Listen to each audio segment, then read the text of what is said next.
После прибытия двух святых демонов клана Хунь, почти на 8-й звезде святого, глава Яодань в безвыходности решил хотя бы спасти молодое поколение Яо.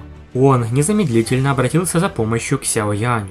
Именно он имел наибольший шанс сбежать. Даже старик Шэнь Нун был готов поддержать Сяо Яня и его группу, чтобы они выжили. «Я также воспользуюсь всеми силами», – тихо вздохнул Шэнь Нун. Глава Яодань вытер кровь со своего лица. Его взгляд прошелся по Яо Тяню и остальным, а его выражение оставалось спокойным. «Приготовьтесь, я отвлеку Хуньцзина и Хуньяня. Остальные старейшины клана Яо помогут разорвать пространство». Топнув по земле, Доу Ци забурлило, и его тело взметнулось навстречу Хуньцзина и Хуньяня, зависших в небе. «Сумасшедший!» Лица демонов Хунь помрачнели. Их удар, сменивший цвет неба, полетел в сторону Яоданя, использовавшего полную силу.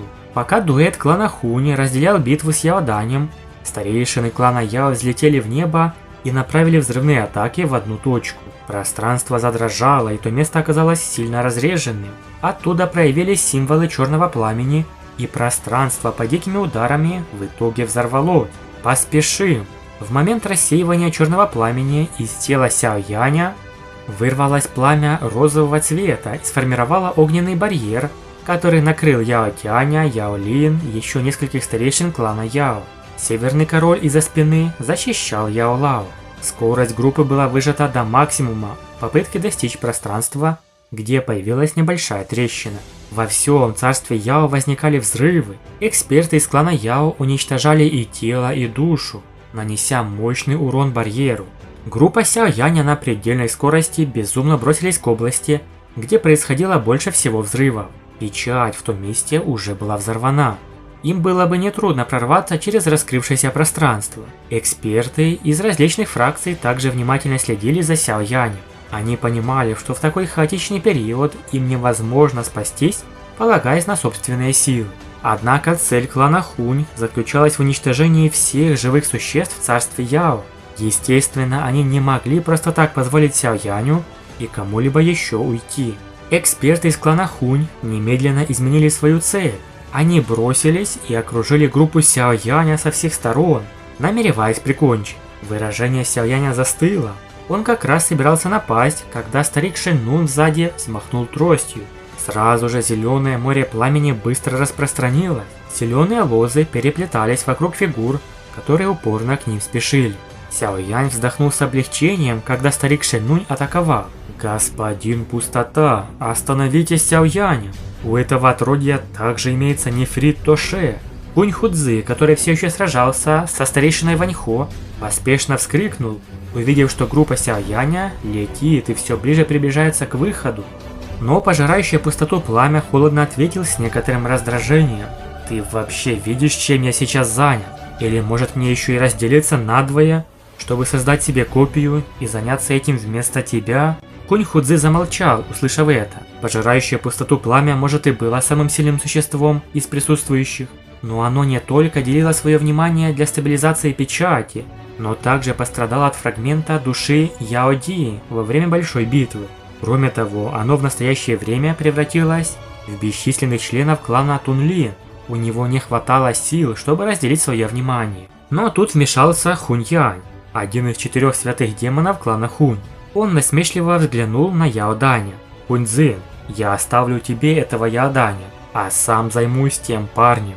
Его тело вспыхнуло и появилось остаточное изображение, после чего он сразу бросился к месту на перерез группе Сяо Янь. Скорость Хунь Яня была чрезвычайно ужасающей. Через пару вдохов он появился перед группой Сяо Яня и холодно рассмеялся. «Сяо Янь, это имя мне знакомо. О тебе ходило много слухов в клане.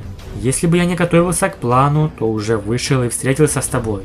Ты единственный человек за много лет, который мог снова и снова вредить моему клану Хунь». Выражение лица Сяо Яня испортилось. Сила Хунь Яня была чрезвычайно ужасающей. Он достиг святого 7 звезд высшего уровня. Он был намного сильнее Яо Даня. В этот момент старик Шэнь Нун сзади сразу же атаковал. Пламя духа жизни. Большое море зеленого пламени собралось и превратилось в огромного огненного зверя, после чего он жестоко полетел в Хунь Яня. Тот слегка усмехнулся, столкнувшись с резкой атакой этого огромного зверя. Его большая рука внезапно сжалась. Пламя духа жизни. Меня она тоже сильно интересует. Схватив тебя, это пламя будет принадлежать мне. Чудовищная Доуци собралась и прямо сформировала огромную ладонь, которая хлопнула по большому зверю. Пугающая сила отбросила его и полетела к группе Сяо Янь. Старик Шэньнун невольно признал: боевой силы моего пламени действительно недостаточно. Группа Сяо Яня едва увернулась, однако некоторым из тех, кто стоял за ними, не повезло. Перед лицом такого огромного удара даже присутствующий среди них святой одной звезды рухнул и превратился в скопление кровавого тумана. У Сяо Яня не было времени беспокоиться о многих жалких криках. Он пристально смотрел на Хуньяня. Позиция этого человека преграждала им путь к разрушенной печати. Другими словами, если они хотят выбраться, они должны победить этого монстра. Тем не менее, попытка победить эксперта, который достиг святого 7 звезд, была довольно трудновыполнимой даже для нынешнего Сяо Яня. Северный король. Глаза Сяо Яня мерцали. Северный король превратился в луч черного света и устремился вперед. Пугающая сила устремилась к Хуньянь. Это что, марионетка? Удивление мелькнуло в глазах Хуньяня, когда он столкнулся с необычайно резкой атакой Северного короля. Даже он редко видел такую мощную марионетку, которая могла так сражаться.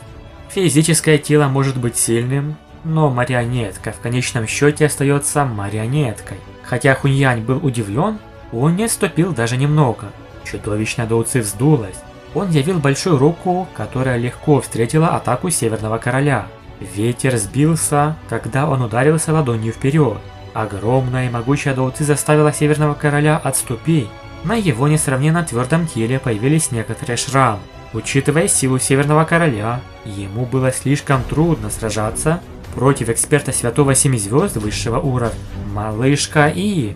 Пока Северный король сдерживал Хуньяня, Сяо Янь мысленно закричал со всей своей силой. Малышка И быстро выскочила из тела. Наконец она полностью слилась с душой Сяо Яня. Очищающее пламя лотоса вспыхнуло во всех направлениях. Его тело снова стало кристально чистым. Даже кости и внутренние органы в его теле были покрыты розовым кристаллическим слоем. Это было слияние человека и пламени, которое мы могли наблюдать ранее, во время битвы Сяо Яня с королем дракона. В этой ситуации Сяо Янь снова использовал его. Он решил использовать свою самую сильную атаку с самого начала сражения. Он понимал, что обычная атака совершенно бесполезна против такого эксперта. Пламенный лотос уничтожения. Как только сформировалось его тело, Сяо Янь резко сжал руку. 6 разноцветных сгустков небесного пламени образовали спиральную форму в его ладони, после чего они слились друг с другом. За короткий промежуток времени он сформировал пламенный лотос из 6 разных цветов. Истребляющая аура распространилась в момент образования этого огненного лотоса. Рука Сяо Яня дрогнула. Лотос уничтожения с молниеносной скоростью полетел к Хуньяню, а затем взорвался на небольшом расстоянии от Хуньяня. Раздался мощный энергетический взрыв. Любой Тунлин, оказавшийся в 1000 метров от шторма, насмерть поражался. Их тела превращались в черную кровь, которая испарялась при высокой температуре. Тем не менее, ледяной голос Хуньяня продолжал излучаться изнутри шторма. У тебя есть некоторые способности. Тем не менее, если это твой козырь, ты должен просто покорно передать мне нефрит Тоше. Я ведь все еще могу позволить тебе спокойно умереть. Огненный шторм прокатился по небу. Каждый ясно видел чудовищный черный пар, вздымающийся из центра огненного шторма. Ему на самом деле удалось блокировать бушующий огненный шторм. Хуньянь ступил на пустой воздух посреди черного пара. Он сделал шаг вперед, его одежда развивалась, а сам он холодно улыбался. Сяо Янь увидел невредимого Хуньяня. Он впервые использовал пламенный лотос уничтожения, применяя пламенное тело. Он не ожидал, что все равно не сможет серьезно ранить Хуньяня. Сила святого 7 звезд высшего уровня действительно была чрезвычайно ужасающей. Но старик Шэньнун кое-что заметил. Лотос все же сыграл свою роль. Аура этого Хуньяня немного нестабильна. Похоже, что твоя атака все же смогла нанести ему вред. Однако этого недостаточно, чтобы серьезно ранить его. Сяо Янь, мы должны сбежать как можно скорее. Иначе, если эксперты из клана Яо будут полностью уничтожены, мы вряд ли уже сможем сбежать. Также закричал Яо Лао. Сяо Янь кивнул. Он смотрел на Хуньяня, а затем внезапно выдохнул и заговорил. «Старейшина Шенун, Яо Тянь, одолжите мне свои виды небесного пламени».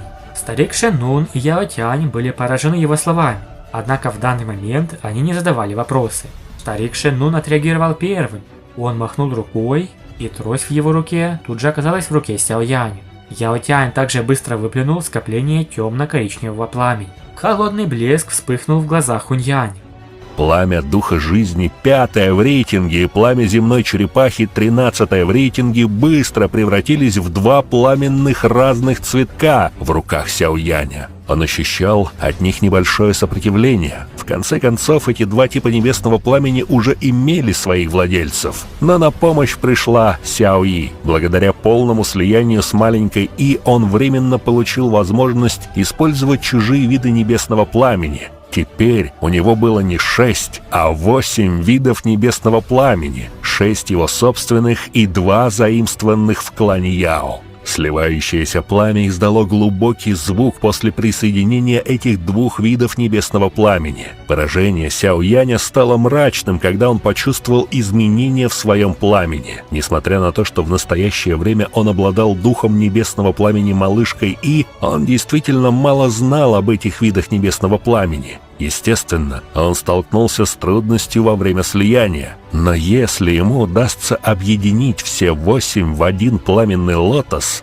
то появится беспрецедентный 8-цветный пламенный лотос уничтожения.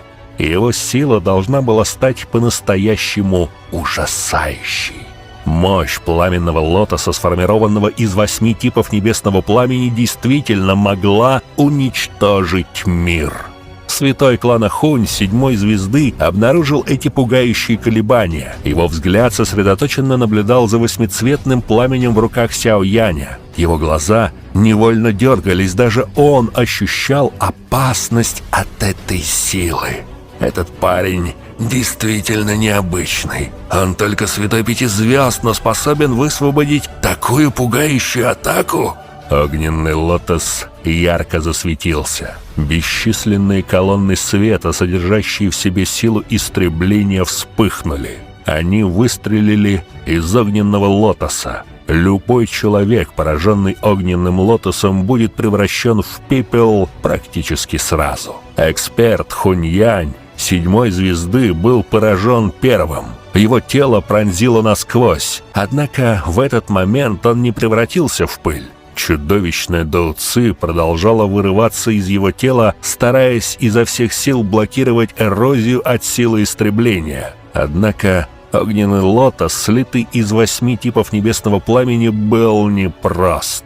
Яркий свет в небе выглядел как яркое солнце. Интенсивный, пронзительный свет охватил буквально все царство Яо. Неописуемая сила истребления пронеслась по всему небу. Казалось, вот-вот все царство рухнет. Сяо Янь схватил Яо Лао и остальных. Их тела летели назад, а очищающее пламя лотоса образовало перед ними огромный пламенный барьер. Только тогда группа смогла защититься от этой атаки. Но насколько мощным был взрыв лотоса в 8 цветов пламени? Сумеет ли он ранить святого 7-й звезды высшей стадии? Сила уничтожения довольно долго бушевала, прежде чем постепенно исчезла.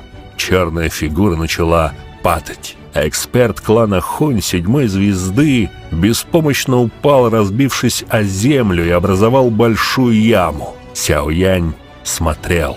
Он мог смутно увидеть ранение Хуньяня. Тот оборачивался черным паром, кажется, его тело пострадало, а его аура стала намного слабее, чем раньше. Очевидно, что он, по крайней мере, был серьезно ранен. Старейшина Шэнь Нун выдохнул. Он с полным шоком смотрел на происходящее. Ему было трудно представить, что Сяо Янь на самом деле мог до такой степени ранить святого 7 звезд высшего уровня. Но, к сожалению, там еще был и второй эксперт. И само пламя, пожирающее пустоту. Холодный блеск вспыхнул в глазах Хуньяня. Он внезапно хлопнул ладонью по телу Северного Короля. Резко возросшая сила удара привела к тому, что грудь Северного Короля продавилась. Если бы он не был марионеткой, этот удар ладонью уже забрал бы его жизнь. Вдобавок из-за свирепого ветра от ладони, Северный Король отлетел на 1000 метров, после чего Хунь-Янь сдвинулся, стремясь поразить точность Сяо Яня. «Остановите его!» Выражение Яо Лао резко изменилось, когда он это увидел. Он холодно закричал и высвободил столб Доу Ци. Однако такая атака была полностью проигнорирована Хунь-Янем. Он отмахнулся от нее взмахом руки. Да, очень интересные события. Как же все-таки Сяо Янь выберется? Рассмотрим в дальнейшем. Спасибо большое и всем пока.